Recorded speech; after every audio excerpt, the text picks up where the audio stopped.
वकला को उठाया जाता है, हमारे लोगों को उठाया जाता है और राना सनाउल्लाह फख्र से फिर कहता है कि हाँ हम इमरान खान को भी गिरफ्तार करेंगे। अदालतों को ये भी चाहिए कि एक मुल्ज़म जो 3.5 साल से लंदन बैठा हुआ है 50 रुपए के एफिडेविट के ऊपर, उसका भी कोई अता पता कर ले।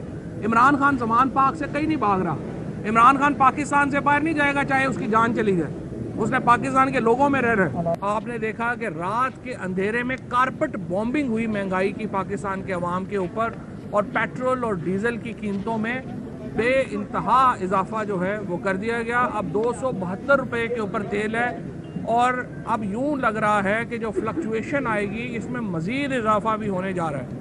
और ये मैं आपको बताऊं कि ये उस वक्त में हो रहा है जब आलमी मार्केट में तेल की कीमतों में 24% कमी आई है।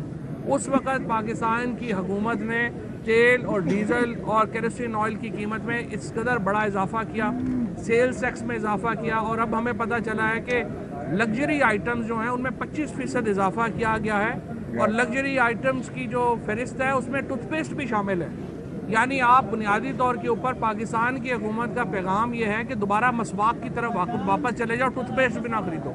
इन हालात में इमरान खान के ऊपर एक बेहुदा मुकदमा ये जो है वो चल रहा है। इस मुकदमे में एंटी टेररिज्म कोर्ट की दफात शामिल की गई, और ये कहा गया कि इलेक्शन कमीशन के बाहर अगर आप पुरअमन मुजाहरा भी करते हैं तो आप दहशतगर्द हैं। बाजवा साहब के खिलाफ उनके अपने एतराफ़ात, उन्होंने खुद एतराफ़ किया जावेद चौधरी साहब से और फिर आफ्ताब इकबाल साहब से गुफ्तगू में, और उन्होंने 3-4 बड़ी बातें की। उन्होंने कहा कि रजीम चेंज के बैनुल अक़वामी क़ुव्वतें हमारे खिलाफ थी।